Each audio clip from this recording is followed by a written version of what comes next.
After graduating from a local middle school, I got a job at a local food processing company. It wasn't that I particularly wanted to work at this company. Of all the job referrals from my homeroom teacher, I applied for interviews at companies that seemed commutable from home. The reason I chose this company was simply because it was the easiest to get to after receiving several job offers. That's all there was to it. Although I say it myself, I wasn't a poor student. I think I could have easily gone on to high school.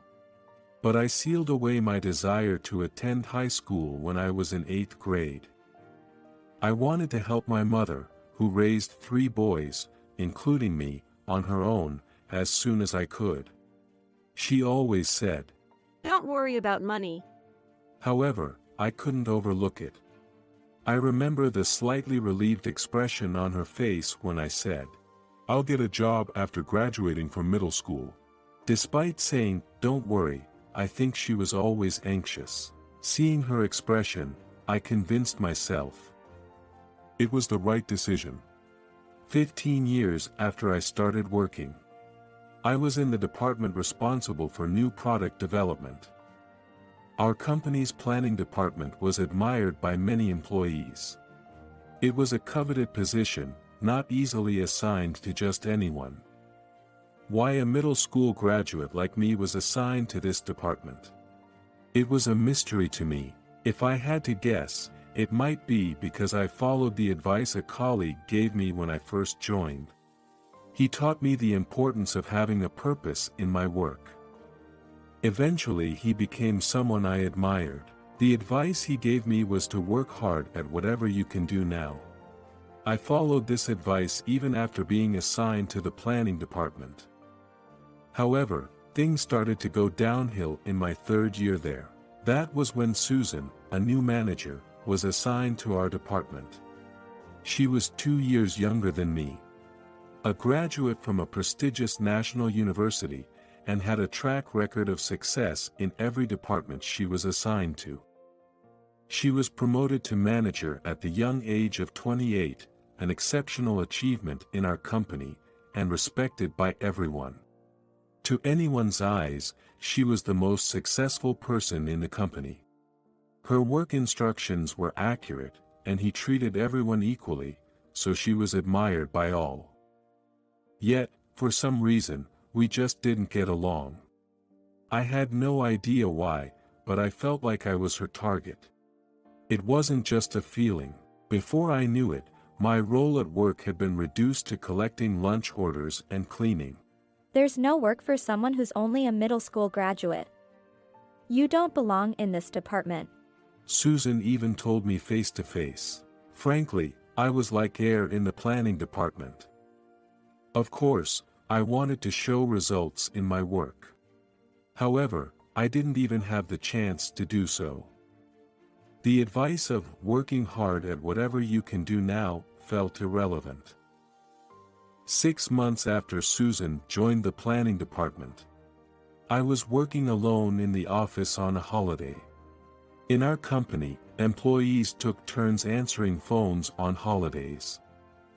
That day, it was my turn. It wasn't a coincidence.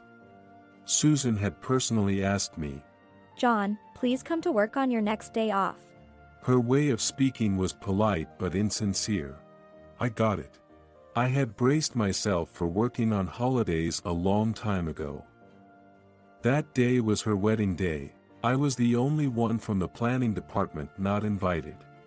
It was about 3 months earlier. When I arrived at work, I noticed something. There were envelopes on everyone's desks. Well, not everyone's. To be precise, everyone but me. At first, I didn't know what they were, but I understood after hearing a female coworker run up to Susan with excitement in her voice. Congratulations! I'd be honored to attend. Susan, I bet your bride will be beautiful. It seemed the envelopes contained wedding invitations. From that conversation, I learned something else. Her spouse was about a decade older than her. Knowing I wasn't invited to the wedding didn't shock me. Am I that disliked? I thought, feeling a bit down. On the day of Susan's wedding, I was actually looking forward to it. It meant I could work without feeling her constant scrutiny. The truth is, I had an idea for a new product, inspired by my experiences working with the senior coworker I admired. I planned to create a presentation for it that day. I knew she might not even consider it, but that didn't matter to me. I hadn't been able to work properly for months and was desperate to release all that pent-up stress. Maybe it was the sudden release of stress. I felt unusually sharp that day. Ideas for the new product kept flowing.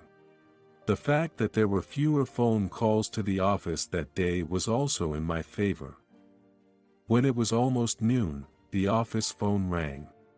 I answered on the second ring.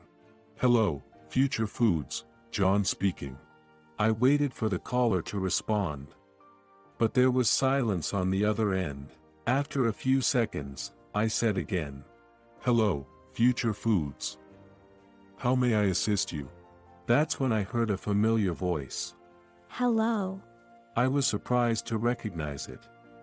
I could tell who someone was even if she didn't say her name. It was Susan. "Is everything okay?" I asked cautiously.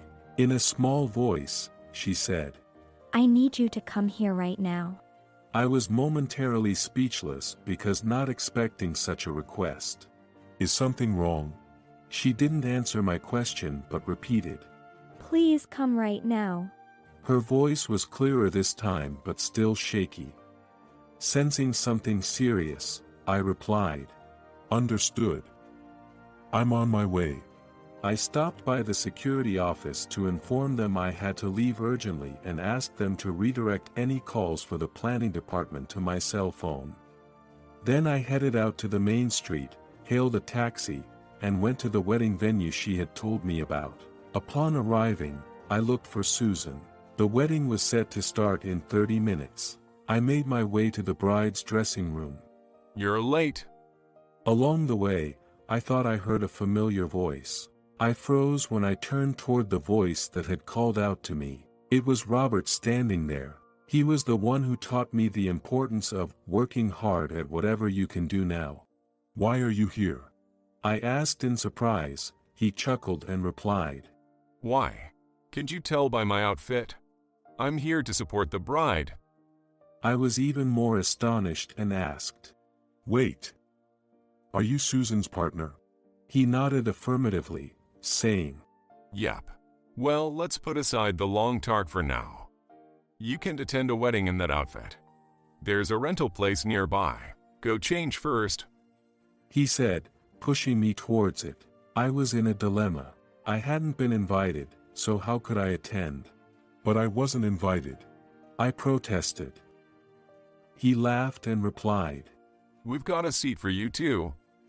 I was utterly confused. Nevertheless, guided by him, I headed to the rental shop. After changing into the rented clothes and heading to the wedding venue, I pondered. What about the wedding gift? I didn't bring anything. Then Robert appeared again. "Here, take this," he said, handing me a gift box. "Is this?" I started with surprise. He smiled mischievously and said, "Don't worry, it's empty." Despite my confusion over his thoroughness, as if he had foreseen everything, I followed his instructions. During the wedding, I kept reminiscing about the times when I first met Robert. Right after I started my job, I was tasked with moving finished products to the freezer.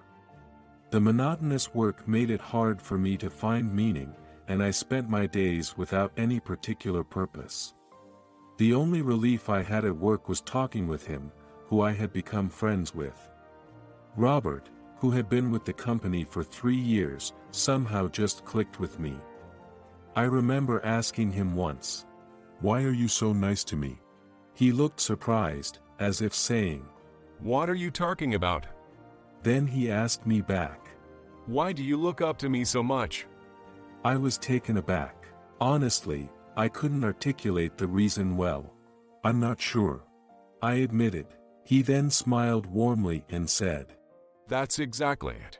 Sometimes there's no reason for things, and that itself is the reason. He added, I say nice things, right? and nodded in satisfaction as if proud of his own words, but the way he acted was strange. I'm transferring to the sales department in September. He told me about a year after we met. His sudden announcement left me speechless. I blurted out without thinking, "What am I supposed to do now that you're telling me that all of a sudden?" I knew it wasn't something that could be answered. But I couldn't help asking. On the last day of working together with him, I felt down from the morning. Our lunch break, usually filled with light-hearted banter and a cheerful atmosphere, passed without a single word. It wasn't his fault. It was mine for remaining silent no matter what was said. As the end of the workday approached, my mood grew heavier. Then the bell signaling the end of the workday rang. I didn't stop working. I didn't want the moment of parting with Robert to come. John, here. Robert called out to me. When I turned around, he was holding out an envelope. As I checked its contents, tears filled my eyes and started to flow uncontrollably. Inside was a photo of Robert and me. It was taken during a day trip company outing. On the photo was written, Thanks for everything. It was fun. I read the short message over and over in my mind. The more I read, the more tears flowed. That's when he said to me, John, work hard at what you can do now. That will surely open up paths for you. As I mulled over these thoughts, the wedding came to an end. A week after the wedding, I handed an envelope to Susan, who was returning to work after a long absence. Can we meet in the conference room? Upon receiving it, she spoke to me. Without further conversation, I followed her, slightly trailing behind. As soon as we entered the conference room, she exclaimed, I'm truly sorry for everything. I was taken aback by his sudden outburst. She continued, This morning, Robert told me the beginning is important. Apologize properly. I'll tell you everything. I see. I replied, understanding everything after hearing her story. I decided to let go of all the harsh treatment she had shown me until now. Her tough behavior towards me was related to my younger brother, Lucas, who was 2 years younger than me. Susan and Lucas were classmates in the same middle school. It turns out Susan couldn't beat Lucas in academic performance. Being fiercely competitive, she worked hard but always fell short of Lucas' grades. That must have been a source of long-standing frustration for her. Even advancing to the top high school in the state and a prestigious national university didn't alleviate her feelings of resentment. And when she was assigned as a manager to the planning department where I was, her resentful feelings towards Lucas resurfaced. I used my position as a boss to assign unpleasant tasks to you and make snide remarks.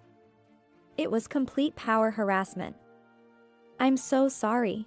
Susan, apologizing and crying. Robert worked in the General Affairs Department.